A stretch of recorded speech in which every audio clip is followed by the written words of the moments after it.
हेलिकॉप्टरमधनं पुन्हा एकदा मोठी वर्दी आलेली आहे। आपण बघूया कुठली अपडेट आहे। काँग्रेसमध्ये चंद्राबाबू आणि नितीश कुमार यांच्यासोबत चर्चा केली जाणार आहे। काँग्रेसकडून चंद्राबाबू नायडू आणि नितीश कुमार यांच्याशी चर्चा होणार आहे। या घडीची सगळ्यात मोठी बातमी, काँग्रेसच्या हालचाली सुरू झालेल्या आहेत।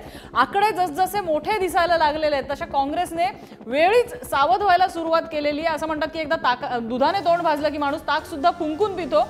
अनेक वेळेला काँग्रेसला फटका बसलेला होता, मात्र यावेळी त्यांनी आधीपासूनच तयारी सुरू केलेली आहे। सकारात्मक आहेत ते मोठे आकडे दिसतील याच्या संदर्भात। निकालानंतर आता घडामोडींना वेग आलाय दिल्लीत। काय नेमके याच्या मागे हिशोब दिसतायत या भेटीमागे? शिवाजी काळे यांच्याकडून आपण अधिक माहिती घेऊया। शिवाजी, काय नेमकं घडतंय?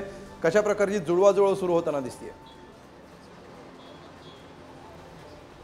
सध्याची आकडेवारी आणि कल पाहायला मिळतात त्यानुसार भाजप 232च्या आसपास स्वबळावर सत्तेत येत नाहीये, कारण जो बहुमताचा आकडा आहे तोपर्यंत भाजप पोहोचताना दिसत नाही।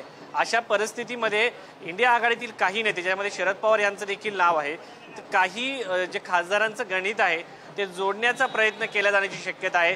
त्यामध्ये कर्नाटकमध्ये जेडीएस मोठा आकडा घेऊन समोर येताना पाहायला मिळतंय। चंद्राबाबू नायडू आहेत आंध्रमध्ये, त्याचबरोबर आपण पाहिलं तर नितीश कुमार आहेत बिहारमध्ये। राज्यातील अजित पवार देखील कदाचित त्यांचे 1-2 खासदार आले, त्यांना देखील इंडिया आघाडीत सोबत घेण्याची शक्यता व्यक्त केली जात आहे। जर हे गणित बसत नसेल तर गणित बसवण्यासाठी जे लोक सोबत येतील त्यांना इंडिया आघाडी सोबत घेऊन सरकार स्थापन करण्याची शक्यता आहे।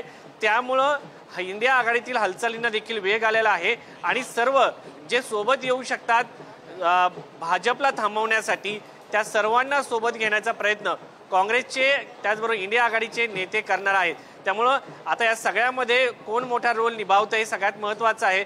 उत्तर प्रदेशमध्ये देखील अनेक छोटे पक्ष आहेत, त्यांना सोबत घेऊन त्याचबरोबर खास करून दक्षिण भारतातील काही जागावरती भाजपला आघाडी जरी दिसत असली, खास करून केरळमध्ये 2 जागांवरती, मात्र पूर्वी जर आपण पाहिलं तर 132 जागा होत्या दक्षिण भारतामध्ये।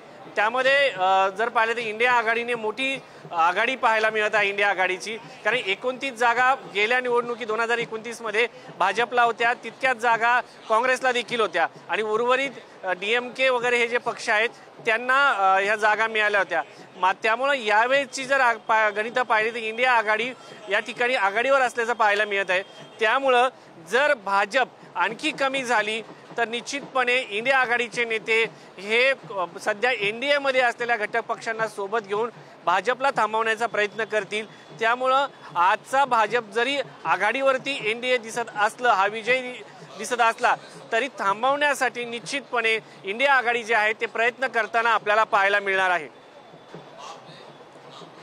दिल्लीमध्ये आता या हालचालींना वेग आलेला आहे आणि समीकरण अगदी वेगळ्या लेवलवरती आता सुरू झालेली आहेत। काँग्रेसच्या गोटात, इंडिया आघाडीच्या गोटात आता हालचाली सुरू झाल्या आणि जसं तू सांगितलंस की अजित पवारांना जर 1-2 जागा महाराष्ट्रात मिळाल्या तर त्यांना सुद्धा आपल्या गोटात ओढण्याचा इंडिया आघाडी विशेषतः काँग्रेस प्रयत्न करणार, हे खूपच महत्त्वाचं आहे। लक्ष ठेवून राहाच, अपडेट घेत राहू। तुर्तास धन्यवाद।